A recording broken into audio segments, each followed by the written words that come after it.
Hello, I'm Jana Lewiński and this is Military Mind. Armed conflicts, defense and security, land, sea and air. We've got you covered.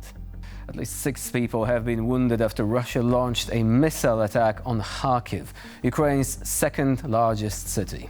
Officials said the barrage of S-300 missiles damaged residential buildings, offices, a gas pipeline downtown and dozens of cars.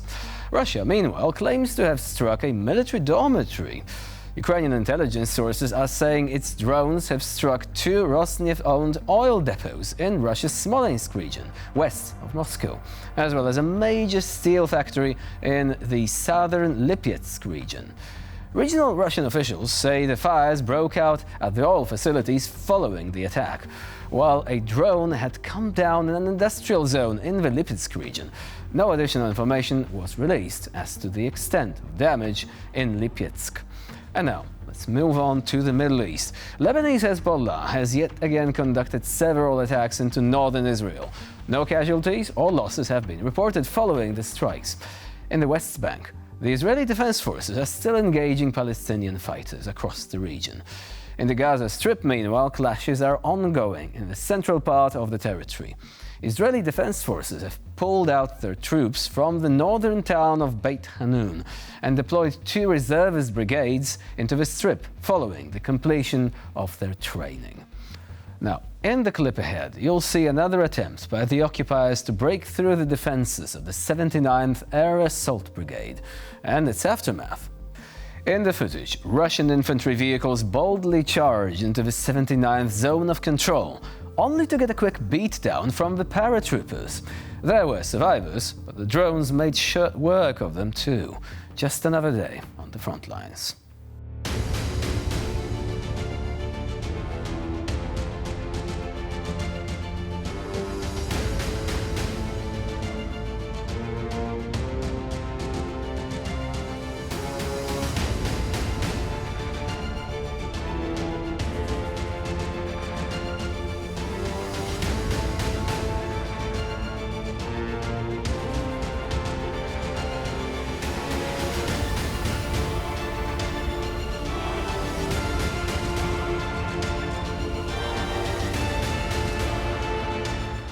Up next, a video showing a tank from the 3rd Separate Assault Brigade unleashing some serious firepower on Russian positions in Orlivka.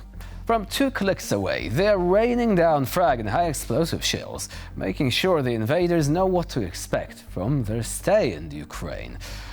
It's all about keeping the pressure on the enemy until the final victory.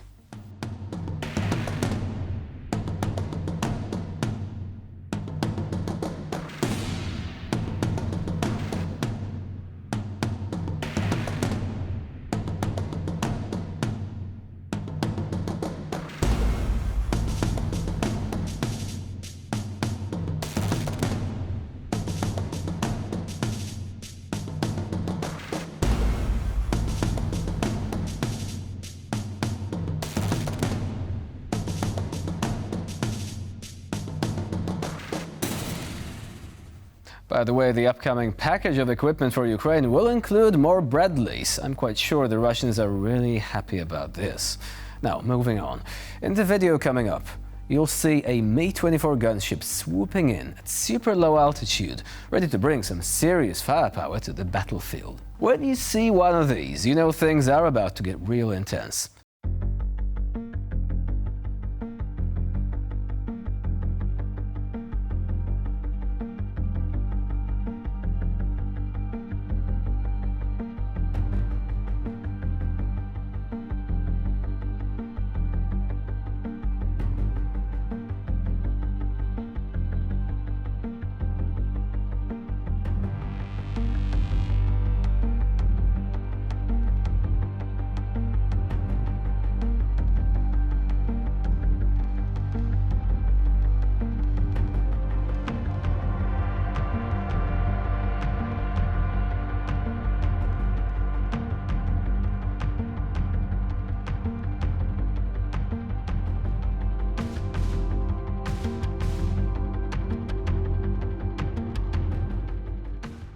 And I'll be honest with you, this flying style is one of the most impressive things that we actually see in clips emerging from the front lines every now and then. They call it the weed whacker style, except it's not the grass that should be really afraid.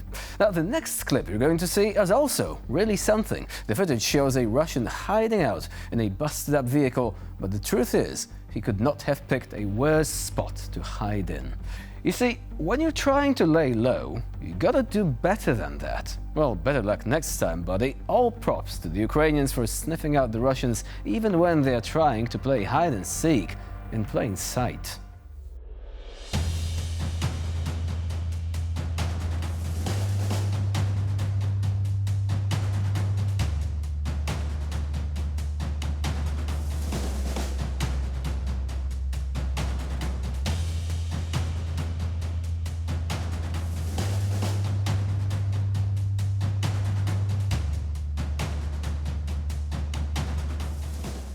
Pro tip: if you don't want this sort of drone selfie to be taken, don't invade Ukraine. Stay at home.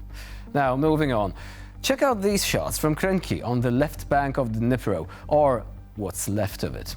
Wherever the Russians appear, death, destruction and misery follow.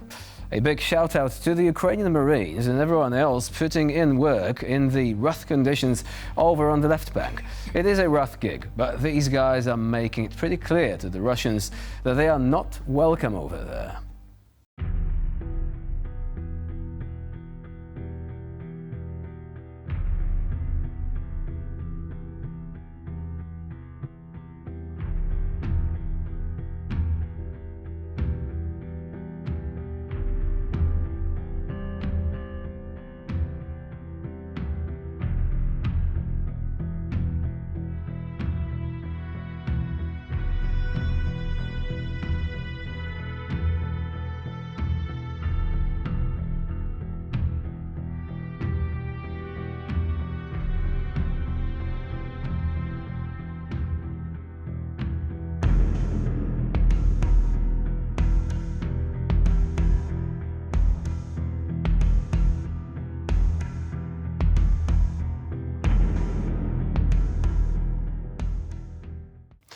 These truly are chilling images. It's as if someone brought the Stalker games, or the Metro series, to real life. Not something you would like to see with your own eyes.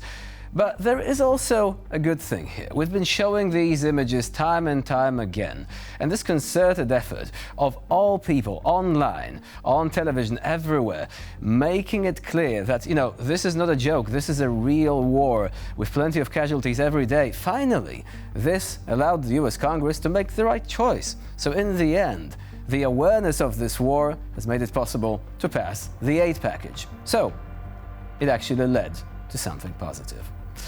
And with this, we end this edition of Military Mind. Please stay with us here on TVP World for more latest news and updates.